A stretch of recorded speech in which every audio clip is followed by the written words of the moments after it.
Hello and welcome to the Parenting Reboot. Today we're going to probably talk about two things that every parent wrestles with. One, how to raise independent and curious kids, and two, how to make peace with technology in your homes. I am joined by two amazing guests. Jenna, a Montessori advocate, communication strategist, and a mom of three who helps connect the dots when it comes to relationship building between parents and schools. And Dr. Zachary, a child development research and a tech expert who's worked with brands that you already know about, Love Every, Barbie, as well as YouTube Kids. Together, we're going to be exploring that sweet spot where research meets real-life parenting and play meets technology. Welcome to the show, Jenna and Zach. It's so lovely to have you here. Thank you so much for having us. Love the space you're cultivating to talk about all these things. Excited to be here. All right.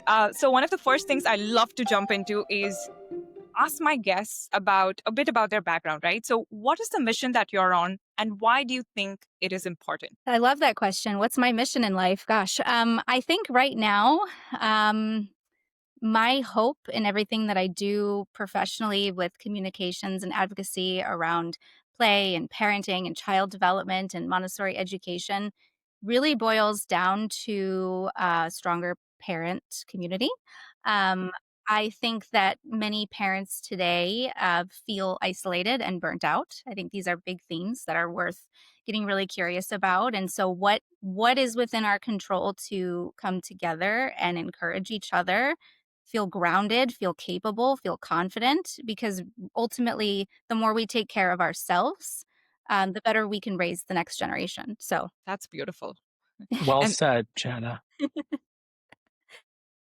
For me, my mission has always been to recognize that we are in an increasingly digital world, technological world, and inevitably children are going to be exposed to these resources at best, and potentially negative influences at worst, and trying to help, number one, any adult who cares for a child shift the narrative and Mm. find ways to positively incorporate digital and technological content and tools within their child's experiences, as well as to hopefully let parents know that even if you give your child a screen for a little bit of time, it's okay, and kind of decrease that narrative of shame around digital technology, digital media for kids. Because at the end of the day, as I said, we are in a increasingly digital and technological world, and we can't put Pandora back in the box. So we have to kind of learn to live with it rather than try to avoid it altogether. uh, that's so brilliant because it's so rare for at least on this podcast. This is the first that I have a parent and I also have a tech expert who has a background in developmental psychology come together to talk about, um, you know, parenting in the age of, everything technology, everything now AI, right? So, Jenna, I especially want to hear a bit more about your background, like as a parent. Ever since you've become a parent, you're a mom of three yourself, right? So, how has your relationship with technology changed ever since you became a mom? Let's that's start there. a good question. Yeah, no, that's a great question. Gosh, okay. So I've been a mom now for about almost a decade. My firstborn is almost going to be hitting double digits, which is wild. So it feels like I've already gone through several evolutions, like several identity changes, different parenting seasons. And I think the momnesia thing is also a little bit real. Like I'm trying to go back and remember, from the Yeah. very beginning. And it is amazing some of the pieces that you move on from that eventually grow and feel lighter, and then new things come and feel challenging about motherhood. But I think for me, my story, it really starts with motherhood, at least in terms of what I do professionally now. I think, like many women, motherhood really changed my career and my calling. So initially, I feel like I started parenthood and I was overwhelmed because I kind of knew nothing like about things that were supposed to allegedly come intuitively to me as a mom. I felt like often didn't come intuitive. I'm very book smart. I love reaching for knowledge. Maybe that's my journalism background. I love asking other people questions and learning different perspectives. And so I had kind of this personal Mm. burnout moment as a new mom also without much of a village support. I was a military spouse at the time. My husband's now no longer active duty, but you have all these factors, right? Military, no family around, Mm, overwhelm of adapting to this new baby. What do I do? Everybody's telling me I'm just supposed to follow my intuition, but I wanted more and I craved more and I wanted to get out of that survival mode. So learning children, learning mhm, development, learning my role and really leaning in that I could learn that it was okay to not have all the answers. It kind of mhm, became my new journalism beat. So there's that kind of that beginning, that part that my curiosity really ignited, mm, because my firstborn. And then I asked myself, how can I turn this into a career? Because I became obsessed with it. It became my passion. So then I went back to work. I'll speed this up a little bit, but I ended up going back to work, not just in general, like newsrooms or nonprofit work I had been doing, but I paired that communications work with a Montessori school team. And at the time, that was actually a broader levels, like a higher company that supported a whole network of Montessori schools. So mhm, my role then was to co-found a community team for schools. So kind of entered that world that way, had different evolutions ever since, but have kind of in recent years been on my own now through my work at Holding Space Montessori, where I'm really doing the same thing. I'm doing advocacy between parents and teachers, and then for Montessori schools, and just in general, like creating resources that help explain and translate these things for parents so that if they're also feeling like I once did a decade ago, a little bit overwhelmed, craving more knowledge, craving more support, I want to create that. I want to help be part of creating those things. So I don't know if that answers the question. Sorry. It does. That's so beautiful because that's exactly that was the point of starting such a podcast as well, bringing the community together, bringing especially parents together, and making them feel like, they're heard, they're seen, and they have the resources. They have somebody holding their hand to help them through the same experiences that you've probably been through, right? So that's really beautiful. Um, and so, like for yourself, Zach, you've spent so much of your time in researching and also working with kids, I believe, while you're coming up with your consultations or working in the media space to figure out probably what kind of content is good content, and so on and so forth, right? So I don't want to do the talking on your behalf. So tell us a bit more about like how that work has shaped or changed the way you view technology, especially social media for kids.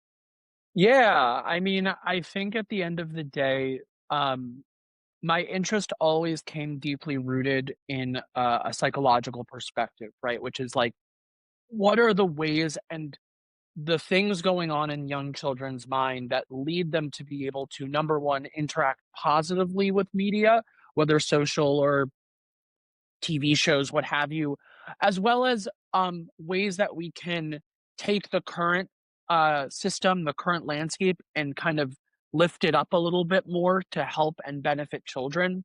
And so through that work, I learned so much about children's cognition. When can children even actually learn from screens? So, the research, for example, tends to show that children before the age of 30 months struggle with the ability to take what's on screen and translate it into the real world, Mm-hmm, learn. mm-hmm, So even if you put a child in front of a Sesame Street, the likelihood of them being able to understand that the screen itself is a symbol that they can take information from and apply to their real life is not going to be as strong as an older child. mm-hmm, And so from there, there's so much that's spun out. What sorts of animations are good? What types of content are good? How frequently should you be doing editing cuts in a show? How interactive should a digital ebook be? All of those things go back to that psychological root of how easy for children is it when they are given a piece of media or technology to actually process in their cognition and apply it to the real world. And so from all of that work, it's just been really a snowball effect. I've dedicated my career to really partnering with organizations, working underneath their banners to really not, go in there and say what you're doing is bad and you're, destroying the next generation of, adults or of human beings, but rather to help them refine, to help them, still prioritize things like story and entertainment and joy, without necessarily sacrificing the stuff that kids still need, the learning Mm. opportunities, the ability to engage socially.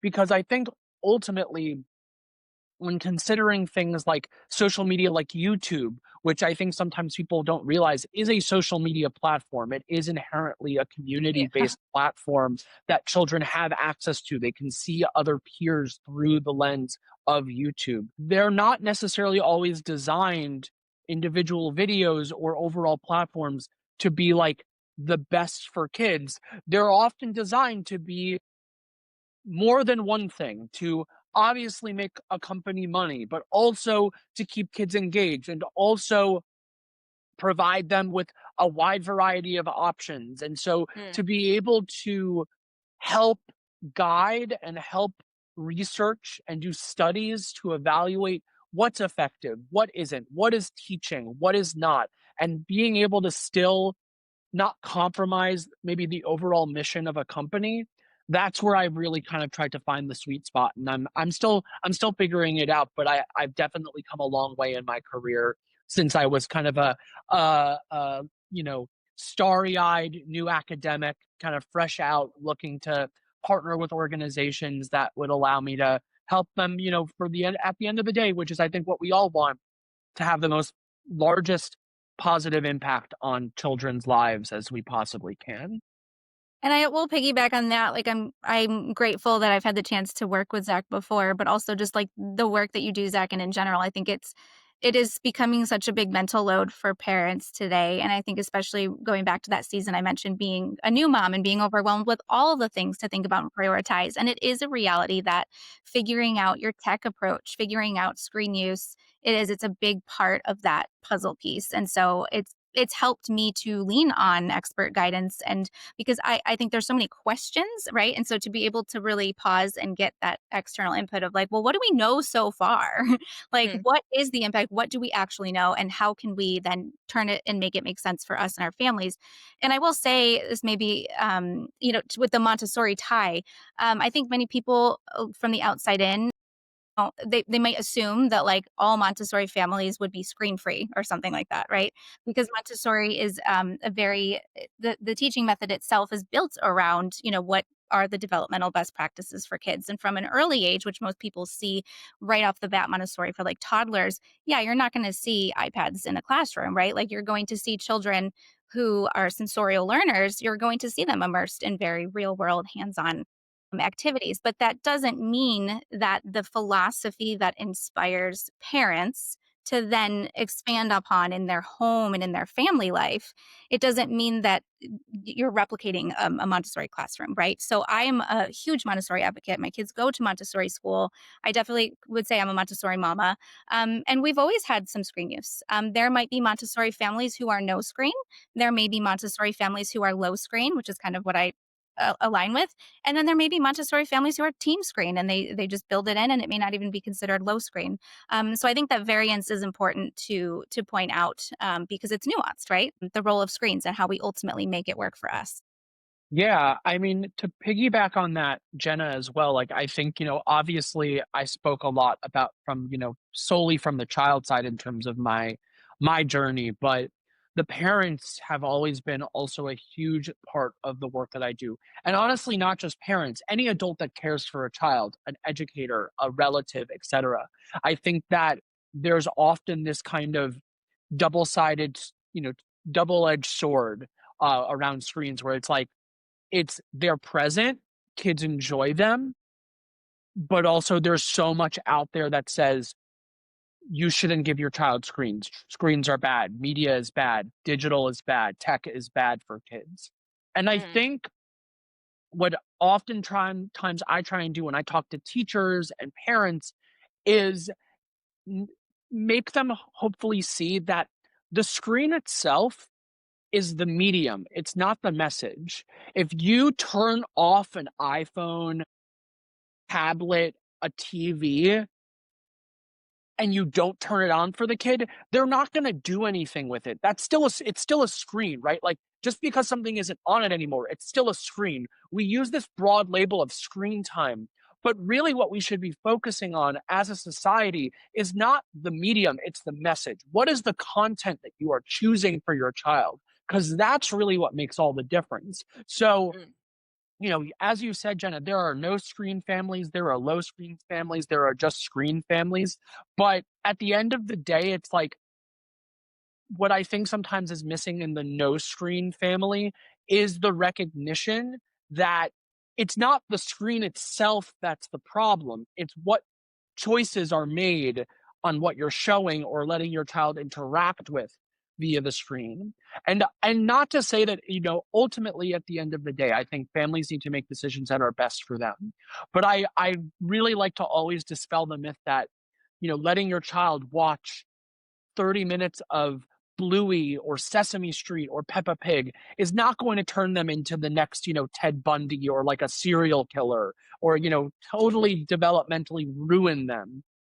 Yeah. But I can't speak to this from a parent perspective, but Jenna, you and I have had this conversation before, which is there are people out there who make parents feel that way, that like Yeah. sit on their high horse and say, if you let your child even get 5, 10, 15 minutes with a screen, you are doing your child a disservice. And Mhm. I want to try and, at least in my capacity as a developmental expert, you know, take away that shame, take away that weight, because the research out there is definitely not in support of this idea that, like, if you choose a good high quality program and let your child watch it for 20 minutes, that it's going to do anything developmentally harmful for the child. I think what parents worry about does change too when it comes to screens. I think at the very beginning of our journeys, it's screen time. But to your point, Zach, then it needs to also be a conversation of, well, what kind of screens and how is it being used? What is the content, not just the time? But for me, I'll admit I'm kind of way past that. I don't really worry about screen time or screen content anymore. I'm more now approaching, I mean, like middle childhood with my older two. And like we've got that part covered. That feels like an older chapter for me now. But now I have my 9-year-old coming home and asking when he can get a phone because peers are getting phones, Mhm. smartphones earlier and earlier. So I have moved from my mental load now is online safety. Mm. And those are two totally different buckets, right? But I think that's worth pointing out, right? Because I think it goes to show that figuring out the mental load of screen use and tech as parents, it is a journey, and Yeah. we are the things that we navigate with it, and in some ways, I think that's meant to bring relief, at least it does for me, because it's okay to not have all the answers at once. We Mm. can flow with it, right? And we It, also sorry, go no, ahead. no, Oh, no, I no. was just I was all I was going to say is, like, to your point, Jenna, about it being a journey from a research standpoint, and just from like someone who is aware of technology and media. It's not just a journey now in terms of how do I want to handle this for, like, the stuff that we do know. It's also how do we learn about and mediate children's use of the stuff that we're still learning about. So, artificial intelligence has become a huge part of the research conversation and the conversation in kids media and educational technology. And so I can only imagine from a parent standpoint, if children are starting to get more independent screen use, and yet there's also this kind of unknowable blob out there that is AI, how do you balance that? And I think, the research is still developing and we're still trying to figure out the nuances there. And yet at the same time, and this is something that I often have to remind people and parents is, unfortunately, particularly when it comes to academic research, not necessarily industry research, sometimes the needle moves a little bit slower than we want it to, right? So, Mhm. oftentimes parents ask me, like, what are the best shows for kids to watch right now? What are the research supported shows? And I sometimes have to disappoint them and say, well, like a show like Bluey, which I can look at as an expert and as somebody who has reviewed so much media. I mean, like, as an adult person, you would be shocked at how many hours worth of, like, Sesame Street, Blue's Clues, Dragon Tales that I have watched for research purposes. I mean, they're also really enjoyable, but for research purposes. And I can't say definitively that, like, research has shown that Bluey, for example, helps kids learn. I can say that it has all of the features, all the ingredients are there, but in all likelihood, by the time that we maybe get some of those published mainstream studies, Bluey will have been off the air. And that's kind of the push and pull of at least like the academic research side, is that sometimes unfortunately the needle doesn't always move as quickly as we want it to be able to like have an objective published journal article that says, Paw Patrol helps kids with problem solving skills. Mm. These are things that I know parents are hungry for. And same goes with an AI perspective, is like, I'm sure parents want to know about AI when it comes to their little ones. And yet some of this stuff is advancing so quickly that it's hard to keep up with a research, perspective on studying it. So the journey is not just on like the parent side, it's also on our side as experts and as researchers and as content creators and developers, is that we are sometimes also trying to keep up with the ever changing, ever unknowable future of where this technology and media is headed. No, 100%. And what you said makes so much sense. Like early on, Zach, you mentioned that, kids under 30 months old, if you put them in front of a screen, they're not going to absorb anything or apply in the real world, right? And that's what parents and anybody who's in the space of caregiving wants: the solid research, the stats to really figure out, is this worth my time or not? Or, am I taking the right decision for my kid? But I know we already reached AI so quickly in this part of the conversation. So, let's break this down by probably developmental milestones, if I may, right? The the time that our kids are growing up, and it's not the same as the ones we grew up in. Like, cartoons and shows were much slower. I remember we had dial-in internet. We had to dial in to get the internet connected, so we had to wait. And we're now in an age where there's instant gratification that are, unending scrolls and unending reels. So, what developmental milestones, if I may ask, do you feel are becoming even more important now when you're thinking about these kids growing up in a fully digital world, in a fully AI-led world, right? We can perhaps break it down by 0 to 4, 4 to 10, and then the teenagers onwards. I guess, Jenna, you can cover all three because your three kids are in the different. You can think of two skills, so not necessarily milestones, if that's okay to veer a little bit. But the two things that come to my mind, and I think, and Zach, maybe you can help me here, is see if this would be relevant across all the stages, but it's concentration and frustration tolerance. I want my kids, starting from infancy all the way to we're inching closer to adolescence, I want them to keep building their ability to concentrate and their ability to manage inconvenience, boredom, frustration. And I do worry that as tech keeps making our lives so much easier, instantaneous, and convenient, that it's not just potentially a loss in our kids, but even in ourselves as parents. And so I have to work too on my own frustration tolerance and my own ability to persist and concentrate and focus and model these things that I also want to explicitly nurture in them, because I think in the unknowns of the future, wherever AI takes us, one of the things that I love and I cling to Montessori for is that it is an education path for adaptation. We are teaching kids in this path how to think. We're giving them the capacity to become a self-learner. It is not just memorizing specific content that may no longer be relevant later. And so that is what I have found in the Montessori path. I feel like I've gotten guidance as a parent on how to teach and create conditions for concentration and for frustration tolerance. And I think that's going to be key for the future. Yeah, to piggyback off of that, I think, I really loved your framing, Jenna, to focus more on the skills than on like the ages. And the reason I like that is also because some of these skills are lifelong skills, right? Like, sure, they may have their developmental origins early on in development between that 0 to 4 range you were speaking about, Deepa. But at the same time, the nuance and the skills continue to develop even until we're now. I mean, as Jenna said, she's still working on some of this stuff herself. So I'm also going to kind of take that framing and to speak about, like, for instance, like concentration. I'm going to kind of maybe put a more academic or like sciencey way of putting it, which is attention regulation. Like, Children are still learning and growing their skills on knowing what to um, focus on. That also goes into their executive functioning, which is a set of cognitive skills that are really strong contributors to academic outcomes, social outcomes. And within executive functioning, I also think of something like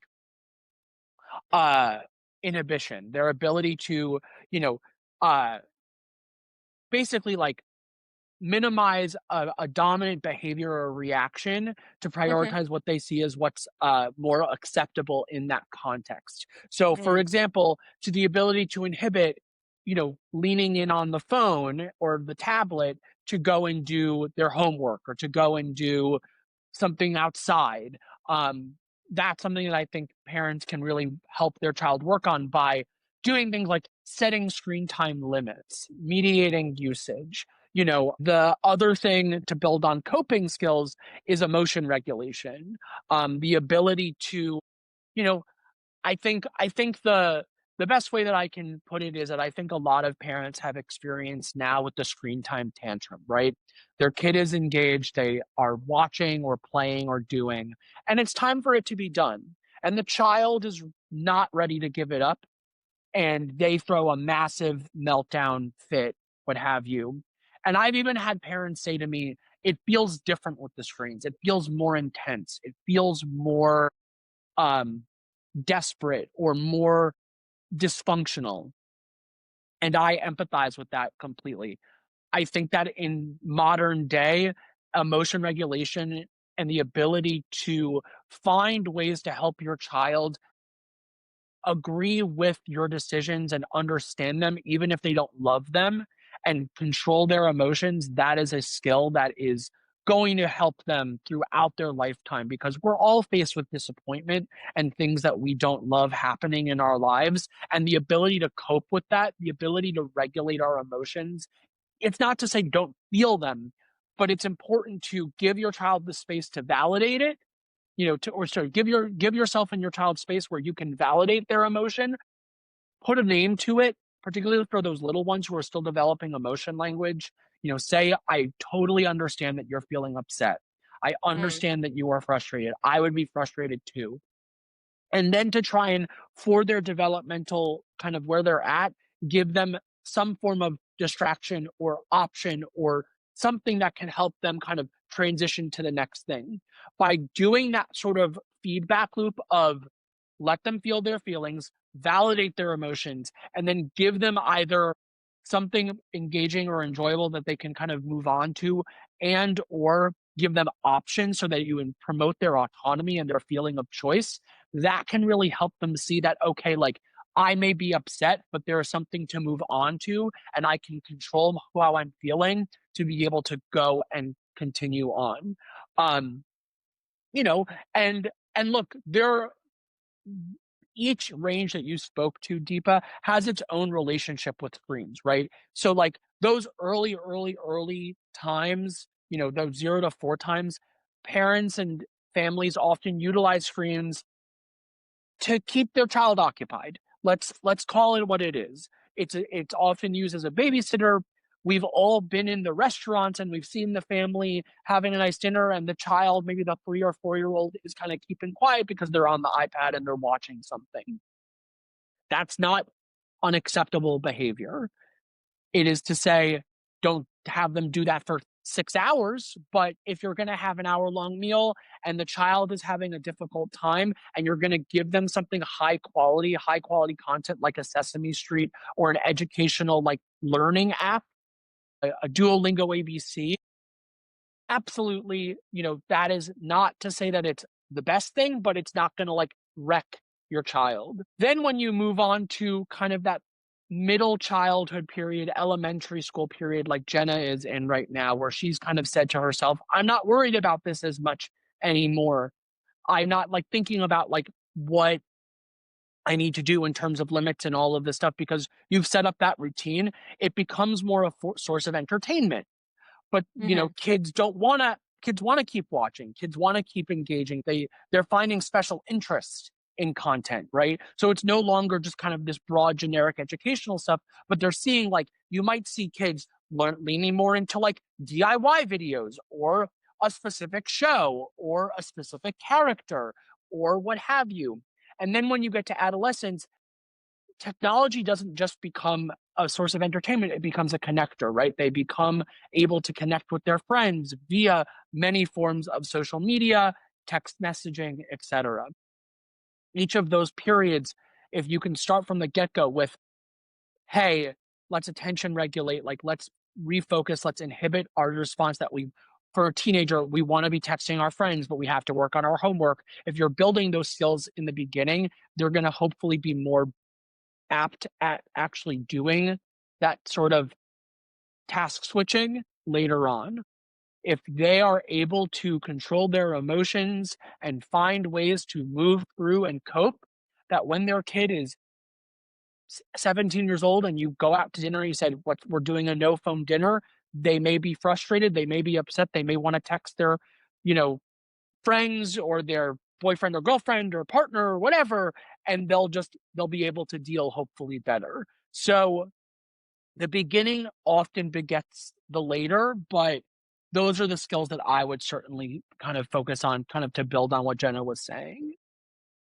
I Yeah. feel like it's worth noting too that something you mentioned something that stuck with me, Zach, that I advocate for a lot on my space too is the notion of using screens as a babysitter. And the only like caveat I have with that is that I think sometimes in our attempt to support all dynamics and support all use cases of screen, we sometimes glorify that idea that using tech or leaning on tech, sometimes it might be an excess as well, is the easier route for parents. And I like to challenge that because I think that it's also possible to find simplicity and actually find a break in parenting today by not leaning on screens as that. And that's kind of been the case for me. Like I kind of mentioned at the beginning, like being especially a military spouse in the beginning, often parenting solo. Yeah, I needed a break. And yeah, sure, sometimes we'd watch a movie. That's great. But I learned really quickly on a personal level that if I indulged in that too much and that really became my only band-aid fix, I was still stuck in survival mode. And I was, if anything, getting back a toddler who was very dysregulated. So I just want to caution that thinking that um, we should be okay with not questioning, the screen balance that works for us because we need a break and yada yada screen because often it can backfire and it's worth getting really curious about how is the relationship to screens actually working in your home and in the stage that you're in. And I think sometimes there's this idea that because it's normal to see very young kids with like iPads or personal devices that we should somehow just be putting that on our baby registries now because why not? And my kids are 3 under 10 and they've never had an iPad. And I think that the benefit of that for me is that it actually made it easier for me to focus on skills like emotion regulation, because if we were in public and we were having to wait at a restaurant, I kind of had to grow my frustration tolerance with the fact that some days were just gonna be a wash, that yes, they might tantrum in public, and I didn't have an iPad to accidentally use to pacify those feelings. It just wasn't even an option. And what that did for me was it built my confidence because I think what makes public tantrums so hard for most parents is just the fear. Like we are just so afraid of being judged. We feel like we need to keep our kids quiet. And so it's tempting if we think it's okay to have that on hand and then we end up using it to pacify feelings. And then we're in this vicious cycle where we're still tired, they're still overwhelmed, and we're just worried about keeping them quiet. But kids deserve to take up space in public and we deserve to work through that. We deserve to be okay with our kids not always being okay. Wow, Jenna, that's so sorry, I didn't mean to interrupt you, Zach, but oh my God, that stuck with me so much because 100%, right? Ultimately, it's every parent's decision on what works for them. But like you said, if that never was an option for you, that actually built you up as a parent, and you became more emotionally resilient in the process, right? And I want to also call back what you mentioned, Zach. That was such a good takeaway for me too, is if you start building those foundational skills in your children about emotional resilience, about, you know, all of those, how to be patient and how to regulate yourself early on, it becomes much more easier to face those monsters when they're a teenager, when they're adults, because they know, how to deal with rejections, deal with not having to be instantly gratified with a device or with social media, which is where I think I'm kind of heading next. Is we spoke about skills. Let's talk a bit about teenagers and their social media and the balance that parents can draw in that space before we move on to parents and the community at large to talk about how we can safely upskill teachers, educate teachers, parents, as well as the community on how to be tech positive, and how to raise children, resilient, grounded children, while also using technology, right? So I want to, tie back to what you were mentioning, Jenna, about like your 9-year-old asking you about when he's going to get a phone, right? How has how is that, paint us a picture about what's going on there, and what your perspective on that is. And Zach, feel free to jump into. I think when my kids come to me with these questions and it's a no or a not right now, it is a boundary.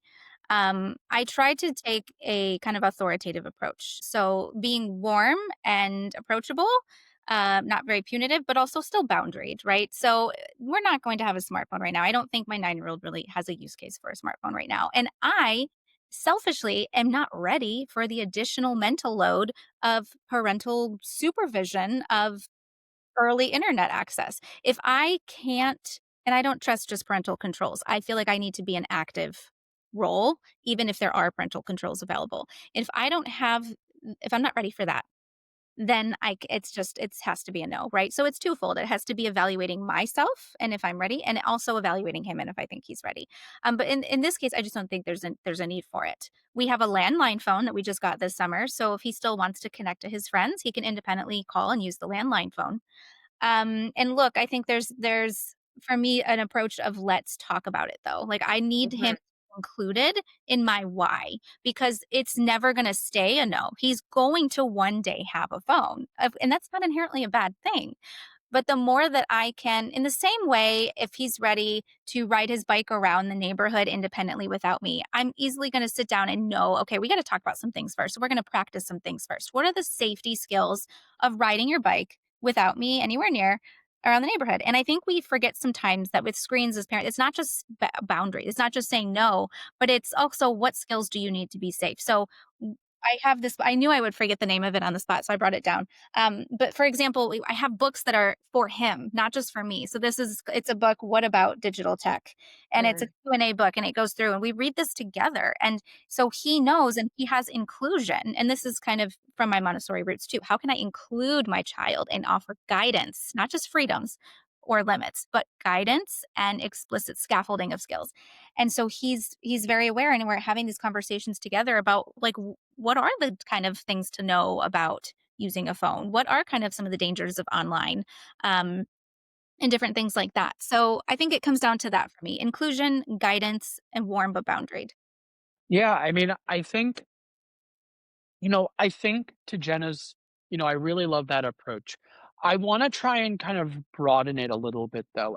And I think it's very easy, particularly from like my perspective coming from a background of, having a PhD doing research for years on, screen time and such, to make the assumption that all families can hold themselves to that sort of rigid standards and engage in those sorts of conversations or have the ability or the time or what have you.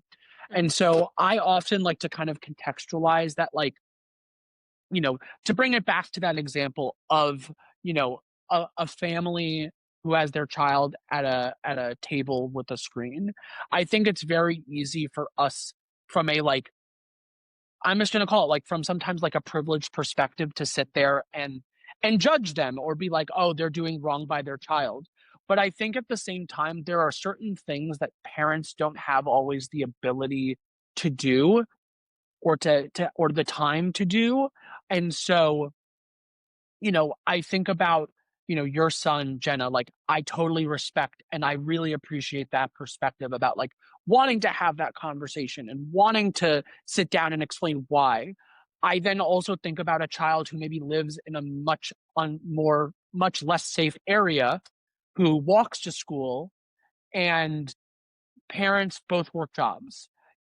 At the end of the day, if they're not coming home until 6 or 7 p.m., the child is maybe 9 or 10, they need that phone. So there is, I think, some individual difference that it comes down to. I think in a perfect world, we could all, take our kids to restaurants and not have to worry about them throwing a tantrum and so on. But At the end of the day, I think my feeling is you have to do what's best or right for your family. You Mhm. always, always, always have to. Like, obviously, like, will I ever recommend you use the screen as a crutch? To Jenna's point, to always implement that? No. Do I personally think, though, that, like, certain families need this sort of resource in order to help their child, frankly, just, like, survive in a world that is filled with risk and danger? Absolutely. Parental control measures are certainly something that exists out there when it comes to things like social media. Unfortunately, they're not a catch-all, to Jenna's point. There is inherent risk. Like, at the end of the day, there's, like, just like riding your bike alone around the neighborhood, there is going to be inherent risk with letting your child own a device, even if they're a teenager and they have more of their cognitive capacity about them.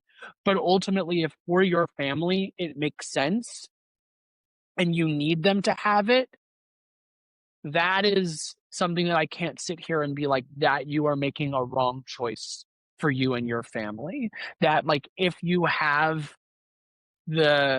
don't have the ability to necessarily, like, take a beat and sit down with your child because you're two parents working full-time jobs or one parent working a full-time job, I have a hard time, because I think, like, again, in a perfect world, everyone could sit and be, you know, authoritative, but, like, there's also research out there that shows that, like, in certain cultures, authoritarian parenting, things that have, like, unilateral decision making, not a ton of discussion about the why, actually keeps kids more safe than other styles, because of the fact that there is a surrounding cultural context. So I think, like, it's hard at the end of the day to put one answer to this, because it does become so situational.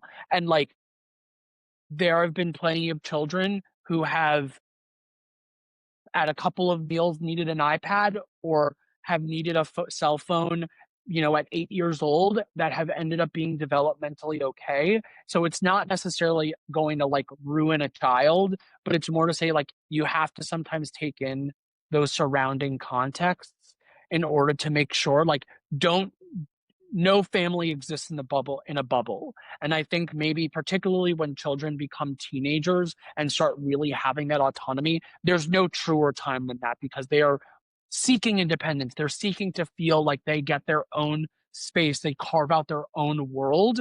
They're still a part of yours, but I think because it becomes salient in a lot of ways at that time, if not earlier, depending on where you live, what your background is, I think it's important for parents to also think about the larger world their kid is a part of before making that decision, because ultimately, it's not to say definitely give your 12-year-old, an iPhone or a tablet or whatever. It's honestly more to say, like, don't we can't necessarily always live in a world of ideals, and we Mm. have to sometimes take a look at the surrounding world around. So Jenna knows her child's life, knows what's going on with her son at 9 years old, and can say, this is not the right time, and can communicate that. But I think in particular for parents, when you reach that teenage year, take stock of what's going on in your child's life. Take stock of where are they going? Who are they seeing? How are the people around them communicating? What is advisable based on the surrounding context? And, because as scary as it is to let your child sometimes go into those spaces, social media in particular, you also have to consider what I like to call the, like, Halloween candy model, which is, Mm. if you for the first however many years of your child's life never let them eat, like, a piece of chocolate, and then all of a sudden at, like, 7 years old, you're like, "Okay, you can have this now." You're also not necessarily creating the context through which the child can create a healthy habit with Mm. the item if you're completely avoiding it. So, again, you have to make a decision that is really right for your family, but it is also something where you have to think about, like, could they see chocolate or taste chocolate outside of where you can control? And if that's the case, is it better for you and your family to help them develop a healthy relationship with that chocolate? Or does it make sense to, again, completely avoid it? I can't answer that question. All I can do is kind of provide general recommendation. Wow. No, that was really helpful. Like it almost made me think about screen time for me when I was growing up, right? Like it was the television, it was never isolated. It was always as a family. It was a thing that we do together because we'd probably sit together for a meal, watch it together as a family, and then the 30 minutes done, we had to switch off the TV, go do our night routine and go to the bed, right? So like you mentioned, Dr. Zachary, like it's about building that trust. It's about building those routines or being able to build that healthy relationship so they know what to expect when it becomes like a normal thing in their life, right? So um I want to pivot a bit and talk about the community at large, specifically the community of caregivers, let's say parents, let's say educators, anybody who is interested in raising resilient children, right? um for such a community, what would your advice be when they're seeking out that sort of a balance, especially with all, the algorithm flooding with content telling them this is the right way to parent or this is how to raise your children to be, you know, XYZ. So what would that one nugget or piece of advice would be from your side to that community of caregivers who are overwhelmed by social media in general? I mean, I would say get curious about that overwhelm, right? Because I think this is also a little nuanced. I think as somebody who works in the parent education space, right, and I have partnered with experts like Zach in the past and other experts as well, trying to create resources that genuinely empower parents, which is designed to reduce that overwhelm. Because so much of overwhelm, I think, in parenting today comes from fear of not knowing things, right? Right. Like sometimes that's where the stress is coming from. So I think sometimes I see this notion or this sentiment of just tune it all out.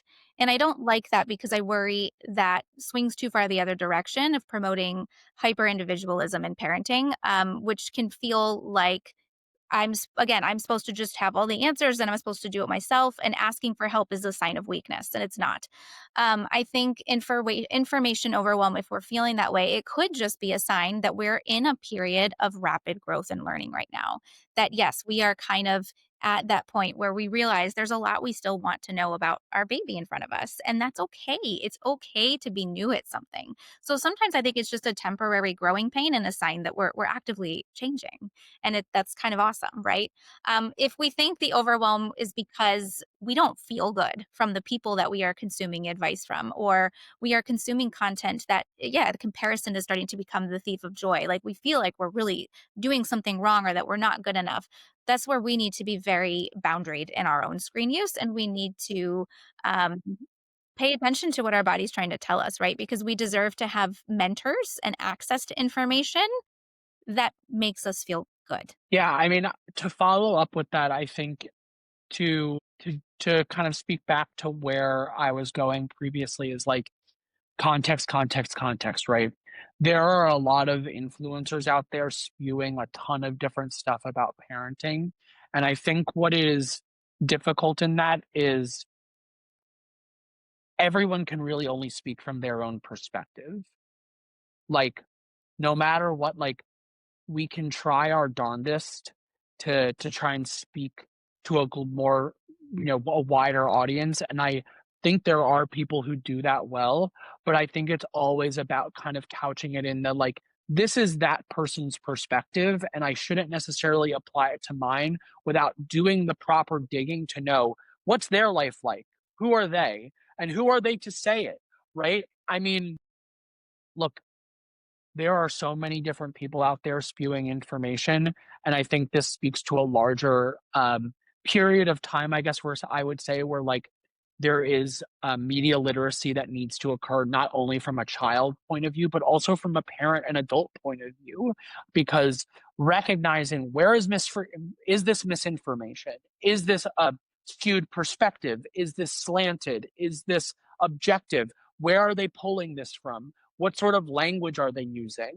Because, like, one of the things I know Jenna probably remembers this from when we've partnered together is like research, the work that I've done and research in general from the child development perspective rarely proves anything.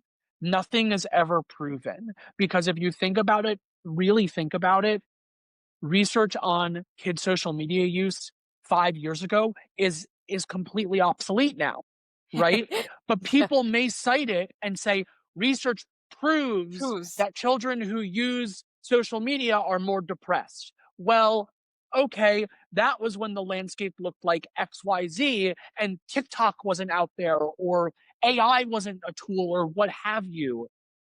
This stuff is moving at a rate that we have to also keep in mind. Like this, a study was done with a specific population in a specific place at a specific time with a specific culture expectation around those resources. So if you are finding places that are trying to bring in that authoritative perspective with research, with science, it's still okay to do your own. It's still okay to recognize that this stuff is grounded in a specific context. Hmm. And allow yourself not to say that we need to be doubting science, but it's just to say, like, okay, like, is this going to apply to every child? Likely not. It would be impossible for a study to always apply to every single child if it was done in, I don't know, rural Iowa, right? Hmm. If a study was done with a rural population in Iowa on TikTok use in teenagers, can we necessarily say that that will definitely apply to a child living in, let's say, urban Detroit or in Australia? We can't. We'll never be able to say that for certain. So unless we replicate the study, which takes time and money and yada yada yada. So I think my feeling is always like context matters. Hmm. The person who you may follow on Instagram or TikTok speaking to you about parenting is not you, is not your family. They may be similar and that's okay, but don't don't let them bring you down because at the end of the day like they can only really speak generally from one perspective and even if they're bringing in science it doesn't mean that it's always going to apply. I Hmm. just think that social media particularly in the parenting space has become so riddled with shame and with this is the right way, this is the wrong way, that it sometimes forgets that at the center of it all is we just like we need to be uplifting kids and we need to be uplifting their parents and caregivers to make sure that at the end of the day they feel like they can do the best that what they have to support Yeah. their child's development. I would add one other quick thing, though, on that note of overwhelm and consuming information in community. I think we also need to be careful as parents today that we don't replace the need for real in person community with Hmm. digital community. I think sometimes the overwhelm is not necessarily because we're following people who actually make us feel bad or actually shaming us. Maybe we're actually in a positive space and we feel actually like really almost like we're friends with these people that we've never met before. This is like parasocial or what's the word relationships. But I think that that is can also actually backfire and be a little overwhelming because at the end of the day, as parents today, we still need real people. We still need real connection. People who can show up when we've had the most exhausting week and lift us up with a coffee break or a coffee surprise, right? Like that is still so needed. And I just think that that sometimes is the overwhelm too. Is that mm, we're blending a little bit too much. This notion of community is only online, and it just Agreed. Hmm. And officials, right? Like and or like experts. Like I've had conversations, I'm sure Jenna, you have as well, with parents who immediately say, like, well, I found this on Instagram and this is what I found about this developmental milestone or skill. And I'm like, well, did you talk about it with your pediatrician? Did you talk about it with a healthcare professional? Because, like, particularly when it comes to the stuff that is like, I think a lot of parents get nervous about, things like my baby isn't crawling, things like my my child is struggling with toilet training, whatever. Like, yes, there are certainly, digital resources out there, but there are also like medical professionals and scientists and people who have spent their like entire lives becoming experts in the practice, in the actual skill that sometimes I'm like, I get it. Like it's easy, it's accessible, it's right there in front of you on your phone. but that doesn't mean that it's always going to be 100% accurate or useful or a bit like, and I think to Jenna's point, when we form those parasocial relationships, we're more willing to give in to those individuals than we are to necessarily then take that extra step of seeking out somebody like who actually may be a professional in that space that knows our child, right? Mm. Because no matter what we say, unless like somehow you have a connection to a mommy vlogger or a parent influencer, the person who's speaking to you like this to the camera is not always going to know your child specifically or have seen them develop in a way that like a doctor will have, Hmm. or even a fellow parent. Yeah, it's hard because in parenting today, a lot of the information that we can seek is going to fall in a couple different buckets. There are best practices. There are universal Totally. child development. And so, what can be so great about this tech that we have available to learn today as parents is we really do have access to more, and it's not always a bad thing, right? Like there are these general best practices more accessible to us that can be a great start and can create a solid foundation for us. That can be where we really start to build our confidence as parents to also be our children's first teachers in life and guide, right? And that's beautiful, but it's just that sometimes there's also an and or a but attached to that.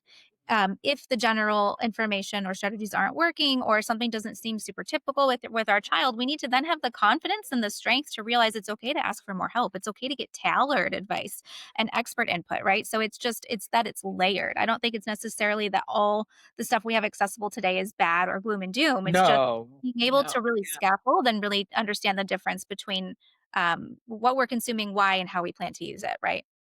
Yeah, I 100% agree with you there, Jenna. I mean, like there are definitely best practices that we know to be true. I think the point that I was trying to say is like the I've always framed it this way.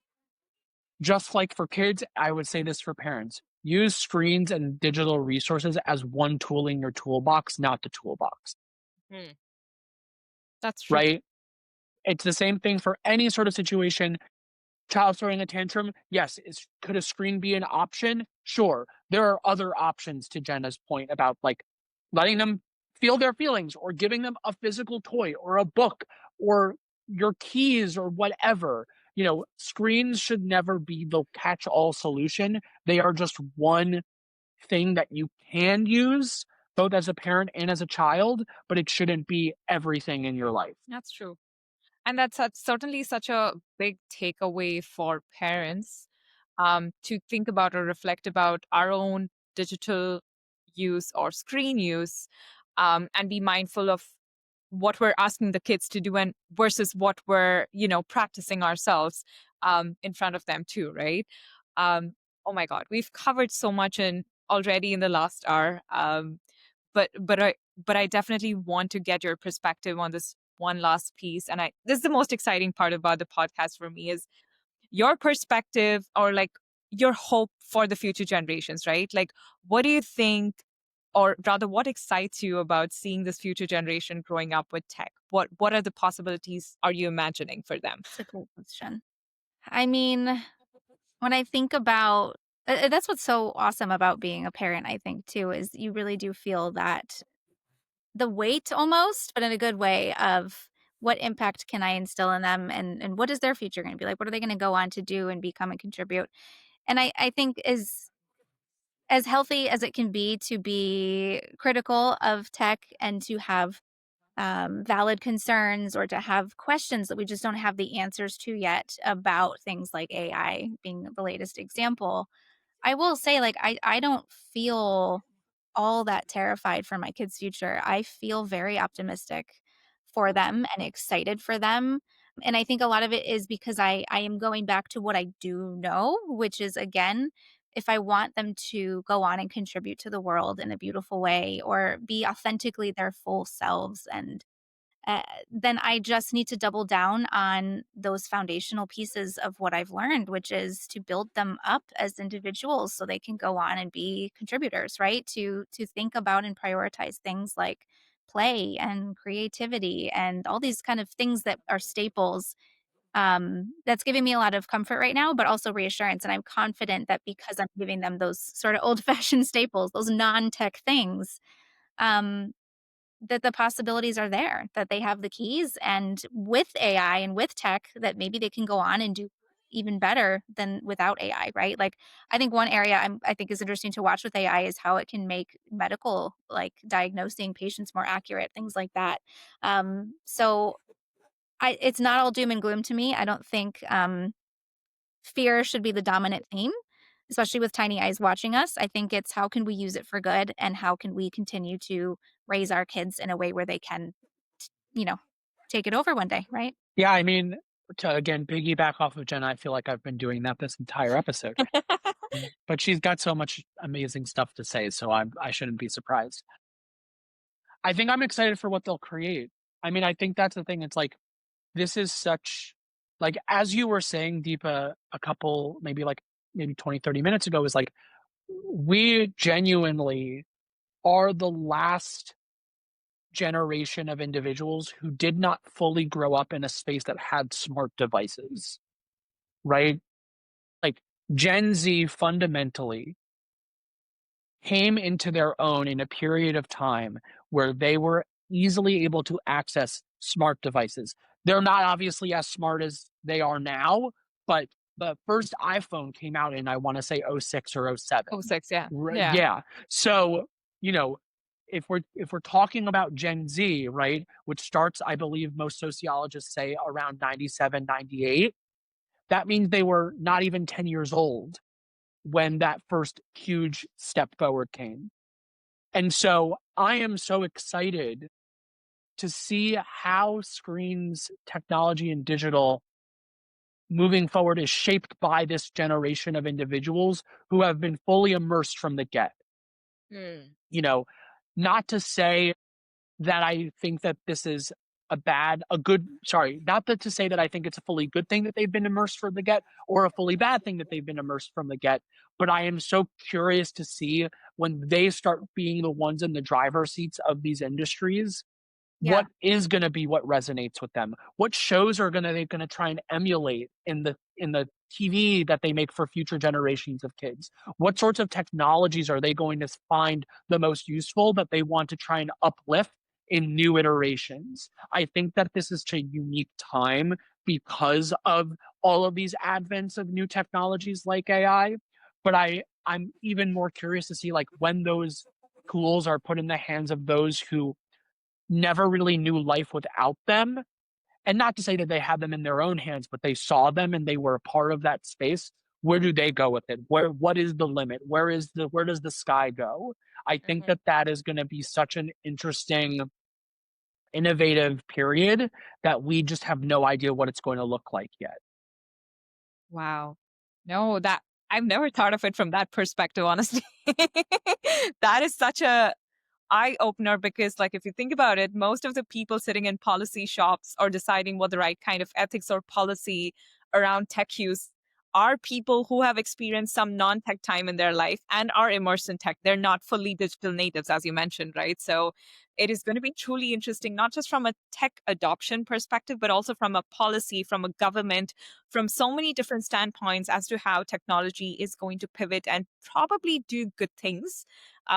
In terms of raise the standard or raise the bar on a lot of issues that we see out there, right? Be it socioeconomic issues or justice related issues and so many other things.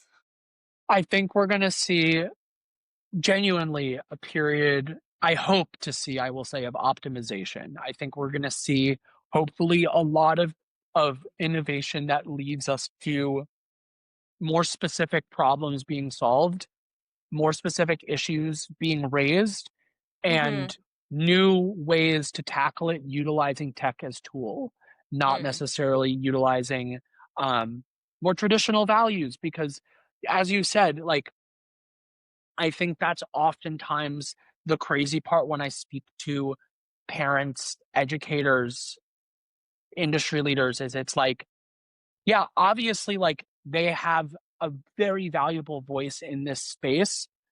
It's also important to consider that they may be going off of standards that are progressively becoming more and more obsolete.